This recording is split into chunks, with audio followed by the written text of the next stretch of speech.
आज हमारे पास भारत संसाधन एवं उपयोग के पहले अध्याय के नोट्स हैं। हाँ, और इस सोर्स में जो जानकारी है वो सिर्फ संसाधनों की कोई रटी रटाई लिस्ट नहीं है। दुनिया की वो सभी वस्तुएं जो मानव की आवश्यकताओं की पूर्ति करती हैं, संसाधन है। हाँ, चाहे वो जमीन हो, पानी हो या ज्ञान से भरी कोई पुस्तक। सही कहा, वो यूं ही संसाधन नहीं बन जाती। हमारी जरूरतें और हमारा दिमाग ही ये तय करता है कि क्या संसाधन है और क्या नहीं। एकदम सटीक निष्कर्ष है। और इसी बात से एक बड़ा दिलचस्प सवाल जहन में आता है, अगर इंसान की बदलती जरूरतें और तकनीक ही किसी चीज को संसाधन का दर्जा देती हैं, तो आज जिसे हम महज फेंका हुआ कचरा समझ रहे हैं, हाँ, वो भी तो बदल सकता है। बिल्कुल, क्या पता कल भविष्य की कोई नई तकनीक उसी कचरे को दुनिया का सबसे मूल्यवान संसाधन बना दे। सोर्स में एक बहुत ही प्रसिद्ध भूगोलविद जिमरमैन का एक कोट दिया गया है। हाँ, उनका कहना था कि संसाधन होता नहीं, बनाया जाता है। सोर्स में संसाधनों को दो मुख्य हिस्सों में बांटा गया है। सही, एक तरफ तो प्राकृतिक संसाधन है। हाँ बिल्कुल, जैसे हवा, पानी, जंगल और खनिज, और दूसरी तरफ मानव निर्मित संसाधन है, जैसे इमारतें, सड़कें, मशीनें या फिर कंप्यूटर। इसी फर्क को समझने के लिए उत्पत्ति के आधार पर संसाधनों का वर्गीकरण किया जाता है। ये वर्गीकरण सिर्फ भूगोल की किताबों में रटने के लिए नहीं है, बल्कि ये तय करता है कि हम सर्वाइव कैसे करेंगे। एग्जैक्टली, ये तय करता है कि हम भविष्य में कैसे टिके रहेंगे। तो उत्पत्ति के आधार पर इन्हें दो मुख्य श्रेणियों में बांटा गया है। पहला है जैव संसाधन। जैव संसाधन यानी बायोस्फीयर या कह ले जीव मंडल से मिलने वाली चीजें, जैसे वनस्पति, प्राणीजात और मत्स्य जीवन। बिल्कुल, और चूंकि ये सजीव है, इसलिए इनका आर्थिक और पर्यावरणीय प्रभाव बिल्कुल अलग होता है। इनमें ना खुद को रीजनरेट करने की एक प्राकृतिक क्षमता होती है। सही कहा, लेकिन जैव संसाधनों के इस पूरे तंत्र में एक सबसे अहम कड़ी है जिसे शायद हम अक्सर नजरअंदाज कर देते हैं, और वो है मानव स्वयं। हाँ, ये एक बहुत ही दिलचस्प विरोधाभास है। हम आमतौर पर इंसान को सिर्फ संसाधनों का उपभोग करने वाले एक उपभोक्ता के रूप में देखते हैं। हम सिर्फ इस्तेमाल करने वाले माने जाते हैं। पर असलियत में मानव इस जैव संसाधन की श्रेणी का सबसे महत्वपूर्ण इंजन है। हमारी बुद्धि, हमारा कौशल और जो हमारा शारीरिक श्रम है ना, वही वो उत्प्रेरक है जो जिमरमैन के सिद्धांत को सच साबित करता है। यानी इंसान वो सुपर रिसोर्स है जो बाकी प्रकृति को मूल्यवान बनाता है। क्या बात है। और जब ये सुपर रिसोर्स प्रकृति के दूसरे हिस्से से टकराता है, मेरा मतलब है अजैव संसाधनों से, तो गतिशीलता पूरी तरह बदल जाती है। बिल्कुल बदल जाती है, क्योंकि अजैव संसाधन जैसे चट्टानें, धातुएं, खनिज और पानी, ये सब पूरी तरह निर्जीव है। इनमें जीवन नहीं होता। और यही इस वर्गीकरण का असली तकनीकी महत्व है। जब हम लोहे या सिलिकॉन जैसे अजैव संसाधनों का दोहन करते हैं, तो हम एक ऐसी चीज को निकाल रहे हैं जो सीमित है, जो खुद को बढ़ा नहीं सकती। हाँ, जैव संसाधन तो समय के साथ पनप सकते हैं, लेकिन अजैव संसाधनों के मामले में हमें अपनी तकनीक को लगातार अपग्रेड करना पड़ता है। बिल्कुल, ताकि हम कम से कम कच्चे माल से ज्यादा काम ले सकें। अच्छा, उपयोगिता के आधार पर। हाँ बिल्कुल, जब हम उन चीजों की बात करते हैं जो प्राकृतिक, रासायनिक या यांत्रिक प्रक्रियाओं से वापस मिल जाती हैं, तो वो घड़ी बहुत तेज चलती है।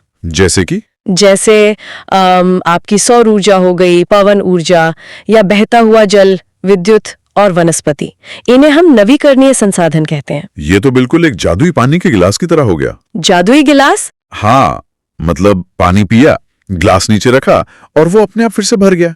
जैसे सूरज शाम को ढलता है और अगली सुबह पूरी ऊर्जा के साथ वापस लौट आता है। ये तो एक ऐसा लूप है जो कभी टूटता ही नहीं है। हाँ, ये उदाहरण काफी सटीक है, लेकिन उस जादुई ग्लास में भी ना एक छोटा सा पेच है। कैसा पेच? मतलब ये कोई असली जादू तो है नहीं। असली खेल यहाँ पुनः प्राप्त करने की क्षमता और उसकी गति का है। हवा, पानी या जंगल जैसे संसाधन हमें इसलिए अनंत लगते हैं क्योंकि वो जल्दी वापस आ जाते हैं। बिल्कुल, उन्हें वापस बनाने वाली जो प्राकृतिक और रासायनिक प्रक्रियाएं हैं, उनकी गति हमारे इस्तेमाल करने की गति के साथ तालमेल बिठा लेती है। समझ गया। लेकिन अगर ग्लास के भरने की गति से ज्यादा तेजी से पानी निकाला जाए तो वो जादुई ग्लास भी सूख सकता है। अरे बाप रे, ये तो सच में सोचने वाली बात है। लेकिन अगर ये जादुई ग्लास इतना बढ़िया काम कर रहा है, तो हम अपनी कारों और कारखानों को चलाने के लिए जमीन के नीचे क्यों खोद रहे हैं? यही तो सबसे बड़ा सवाल है, और यहीं से लाखों साल पुरानी उस कहानी की एंट्री होती है जो हमारी दुनिया का दूसरा हिस्सा है। मतलब अनवीकरणीय संसाधन। हाँ, और यहाँ समय की पूरी अवधारणा ही बदल जाती है। देखिए, कोयला है, प्राकृतिक गैस है या पेट्रोलियम, जिन्हें हम जीवाश्म ईंधन कहते हैं। बिल्कुल। तो ये कोई अलग ग्रह से तो आए नहीं है, ये भी पृथ्वी का ही हिस्सा है, लेकिन समस्या उनके विकास में लगने वाले समय की है। वो लाखों साल वाला पॉइंट। हाँ, भारी दबाव और तापमान के बीच धरती के भीतर उस पेट्रोल की एक बूंद को बनने में लाखों वर्ष व्यय हो जाते हैं, और हमारा इस्तेमाल देखिए, हम उसे कुछ ही मिनटों में मिनटों में इंजन में जलाकर धुआं बना देते हैं। उनका उपयोग करने पर उन्हें पुनः उसी उपयोग में नहीं लाया जा सकता। एक मिनट, यहाँ थोड़ा रुकते हैं। ये बात ना मुझे बहुत अजीब लगती है। क्या बात? मतलब इंसान इतने होशियार हैं, हमने जेनेटिक्स हैक कर लिया, एआई बना लिया, मंगल ग्रह पर रोवर भेज दिए, लेकिन कार में 1 लीटर पेट्रोल जल गया तो हम बस हाथ पर हाथ धरे बैठे। तो आप कहना चाहते हैं कि कोई शॉर्टकट होना चाहिए? हाँ, क्या रसायन विज्ञान या यांत्रिक इंजीनियरिंग में कोई ऐसा शॉर्टकट नहीं है जो इन लाखों सालों की प्राकृतिक प्रक्रिया को मतलब कुछ हफ्तों या महीनों में बदल दे? एक बार उपयोग करने पर उसे वापस क्यों नहीं ला सकते? यही तो विज्ञान की सबसे बड़ी सीमा है। जब जीवाश्म ईंधन जलता है तो वह केवल अपना रूप नहीं बदलता, बल्कि उसकी जो संचित ऊर्जा है वो हमेशा के लिए बिखर जाती है। अच्छा, तो ऊर्जा का नुकसान होता है? बिल्कुल। धुएं और राख को वापस कोयले या पेट्रोल में बदला तो जा सकता है। अरे वाह, बदला जा सकता है।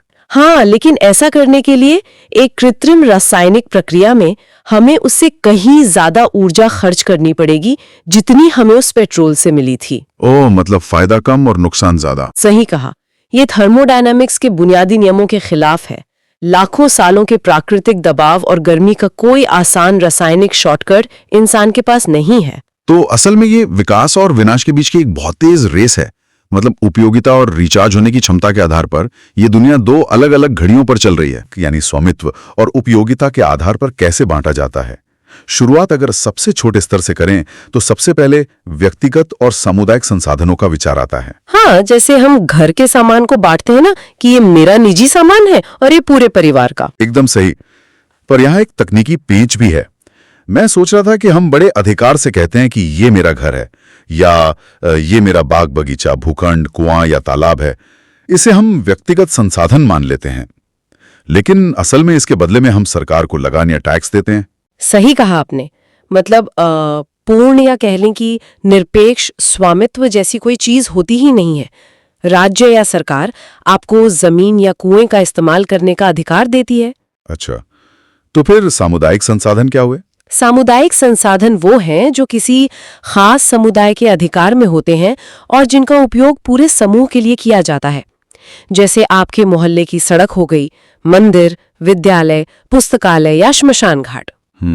यहाँ नियम यह काम करता है कि फायदा किसी एक व्यक्ति की जेब में जाने के बजाय पूरे समूह को मिलना चाहिए। ये तो हुई जमीन की बात, जहां सीमाएं बहुत साफ साफ दिखती हैं। लेकिन समुद्र में तो कोई दीवार नहीं खींची जा सकती ना। फिर ये 200 किलोमीटर वाला राष्ट्रीय संसाधन का नियम कैसे काम करता है? मैं बताती हूँ।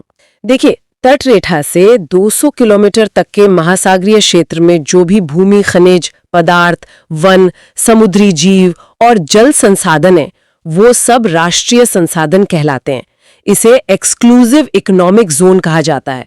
तो मतलब 201 किलोमीटर होते ही वो अंतर्राष्ट्रीय बन जाते हैं, ऐसा क्यों? हाँ, क्योंकि इसके पीछे की असली वजह देशों के बीच समुद्री संसाधनों को लेकर होने वाले टकराव को रोकना है।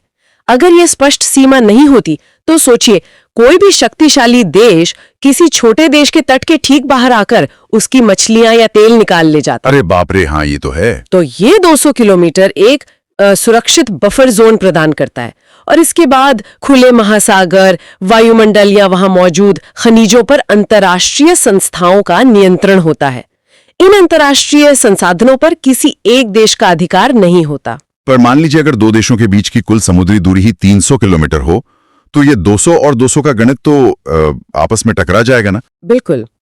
तब अंतर्राष्ट्रीय कानून और संधियां बीच का रास्ता निकालती हैं, अक्सर आधी आधी दूरी बांटकर, क्योंकि 200 किलोमीटर के बाद के खुले महासागर को किसी एक देश की जागीर नहीं माना जा सकता। सही बात है। ये ग्लोबल कॉमन्स हैं। समुद्री रास्ते दुनिया के व्यापारिक हाईवे हैं और वायुमंडल पूरे पारिस्थितिकी तंत्र को चलाता है, इसलिए इनका नियंत्रण सामूहिक सहमति से ही हो सकता है। हाँ, ये तो स्पष्ट है कि किस चीज पर किसका अधिकार है। यही है विकास के आधार पर संसाधनों का वर्गीकरण। देखिए, असल में हमारे पर्यावरण में मौजूद हर चीज का हम तुरंत इस्तेमाल नहीं कर सकते। इन नोट्स में यही समझाया गया है कि कैसे कुछ संसाधन बस उस सही पासवर्ड का इंतजार कर रहे हैं। मतलब सही तकनीक और आर्थिक योजना का? एकदम सही। तो चलिए इसी स्मार्टफोन वाले उदाहरण से शुरू करते हैं। पेपर्स में एक टर्म है संभावित संसाधन, यानी पोटेंशियल रिसोर्सेज। तो ये वो संसाधन है जो मौजूद तो हैं, लेकिन उनका पूरी तरह इस्तेमाल नहीं हो रहा है अभी। राइट, जैसे हिमालय की नदियों के खनिज, या फिर राजस्थान और गुजरात में पवन और ज्वार ऊर्जा। लेकिन यहाँ मुझे थोड़ा कंफ्यूजन है। कैसा कंफ्यूजन? मतलब अगर हमें पता है कि गुजरात में अच्छी खासी हवा चल रही है और वहाँ ऊर्जा है, तो हम बस टर्बाइन लगाकर बिजली क्यों नहीं बना लेते? इसमें क्या रुकावट है? रुकावट सिर्फ हवा के बहने की नहीं है। टर्बाइन लगाना बहुत महंगा हो सकता है। क्या वहां से बिजली को शहरों तक लाने के लिए ट्रांसमिशन ग्रिड मौजूद है? अच्छा। हाँ, क्या टर्बाइन लगाने और मेंटेन करने का खर्च उससे मिलने वाली बिजली की कीमत से कम है? जब तक ये सब आर्थिक और तकनीकी रूप से व्यवहारिक नहीं होता, मेरा मतलब है फीजिबल नहीं होता, तब तक वो संसाधन बस एक संभावना ही बना रहता है। बिल्कुल। इसका मतलब है कि सिर्फ संसाधन का होना काफी नहीं है। जब तकनीक और मुनाफा दोनों का तालमेल बैठता है, तब जाकर गेम बदलता है। और उसी बदलाव के बाद कोई भी चीज विकसित संसाधन या डेवलप्ड रिसोर्सेज में बदल जाती है। विकसित संसाधन, हाँ, इस श्रेणी में वो संसाधन आते हैं जिनकी मात्रा और गुणवत्ता का हमने पूरी तरह से पता लगा लिया है और जिनके उपयोग की रूपरेखा बिल्कुल तैयार है। इसको मैं ऐसे समझ रहा हूं कि जैसे समुद्र के पानी में भी सोना घुला होता है। हाँ, बिल्कुल होता है। तकनीकी रूप से हम उसे निकाल तो सकते हैं, लेकिन उस सोने को निकालने में जितना खर्च आएगा, वो उस सोने की असल कीमत से कहीं ज्यादा होगा। यही तो पॉइंट है। तकनीकी और आर्थिक संभाव्यता ना होने के कारण हम उसे विकसित संसाधन नहीं मान सकते। विकसित संसाधन बनने के लिए तकनीक का उपलब्ध होना और फायदेमंद होना दोनों जरूरी है। लेकिन इन स्रोतों में कुछ और भी दिलचस्प बातें हैं।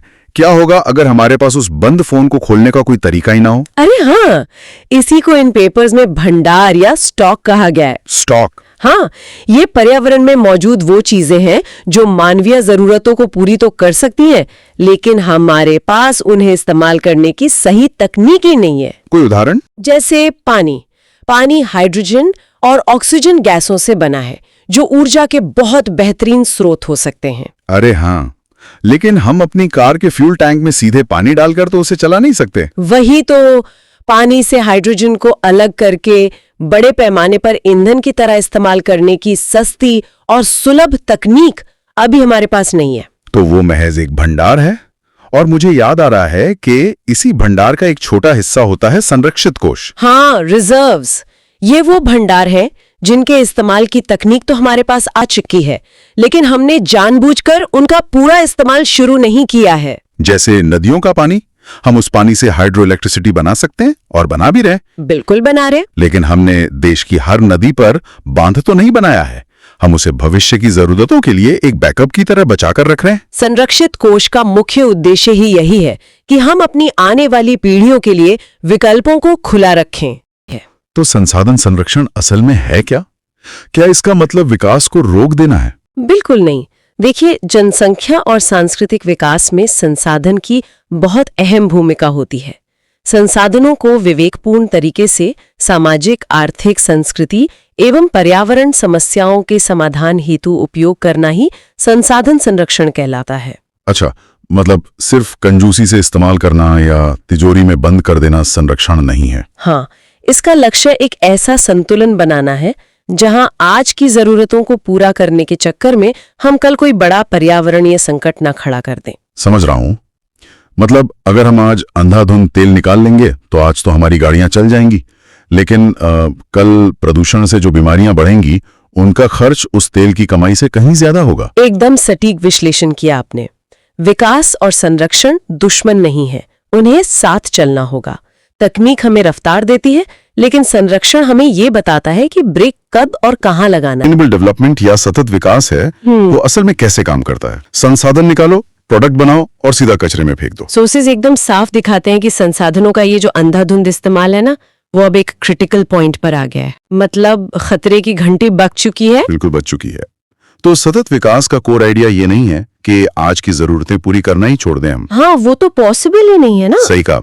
बल्कि इसका पूरा फोकस इस बात पर है कि फ्यूचर जनरेशंस के लिए जो रॉ मटेरियल्स हैं उनकी कोई कमी न हो। अगर ये अंधाधुंध इस्तेमाल ऐसे ही चलता रहा तो रॉ मटेरियल्स की कॉस्ट इतनी बढ़ जाएगी कि विकास अपने आप ही रुक जाएगा।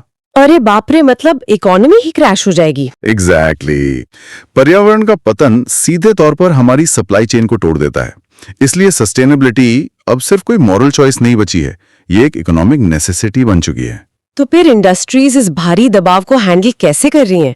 क्योंकि हमारे सोर्सेज में संरक्षण और पुनर्चक्रण या मतलब रिसाइकलिंग का बहुत बार जिक्र आया है। यहीं पर सर्कुलर इकोनॉमी का कॉन्सेप्ट काम आता है। नॉर्मली क्या होता है कि खदानों से नया मेटल निकाला जाता है, लेकिन आज के सोर्सेज एक बहुत दिलचस्प शिफ्ट की तरफ इशारा कर रहे हैं, जिसे अर्बन माइनिंग कहते हैं। हाँ बिल्कुल, अर्बन माइनिंग। जैसे ई वेस्ट का ही उदाहरण ले लीजिए। अच्छा, पुराने स्मार्टफोन्स और लैपटॉप्स वगैरह। एकदम सही। उनके अंदर जो गोल्ड और रेयर अर्थ मेटल्स होते हैं, उन्हें निकालना जमीन से नया मेटल निकालने के मुकाबले कहीं ज्यादा एफिशिएंट होता जा रहा है। अरे वाह, ये तो बहुत ही प्रैक्टिकल तरीका है संसाधनों को बचाने का, जहां कचरा ही नया रॉ मटेरियल बन जाता है। हाँ, और इसी से पर्यावरण का जो संतुलन है वो बना रहता है। जिसे अपवर्जक आर्थिक क्षेत्र कहते हैं, उसके पीछे के विज्ञान को डिकोड करेंगे। और ये बहुत दिलचस्प विषय है, क्योंकि ये जो रेखा है ना समुंदर में, वो भले ही अदृश्य हो लेकिन बहुत शक्तिशाली होती है। अच्छा, तो ये अपवर्जक आर्थिक क्षेत्र असल में होता क्या है? देखिए, किसी भी देश की तट रेखा से 200 किलोमीटर की दूरी तक का जो क्षेत्र होता है ना, उस पर उसी विशेष देश का अधिकार होता है। इसका सीधा मतलब ये है कि उस 200 किलोमीटर के दायरे में 1 मिनट, 200 किलोमीटर मतलब समंदर के भीतर एक पूरी की पूरी अर्थव्यवस्था चल रही है। मत्स्य पालन या समुद्री परिवहन और खनिज या पेट्रोलियम निकालने के लिए कर सकता है, तो उसे ही अपवर्जक आर्थिक क्षेत्र कहते हैं। अरे वाह, लेकिन एक सवाल है, कोई देश पानी के इतने बड़े हिस्से को कंट्रोल कैसे करता है? मतलब वहां कोई दीवार तो खींची नहीं जा सकती ना पानी में? हाँ, दीवार तो नहीं होती, लेकिन अंतर्राष्ट्रीय संधियां होती हैं और हर देश की नौसेना उस इलाके की पेट्रोलिंग करती है। समंदर के नीचे छिपा ये पेट्रोल और खनिज ही भविष्य की इकोनॉमी तय करता है। सही बात है।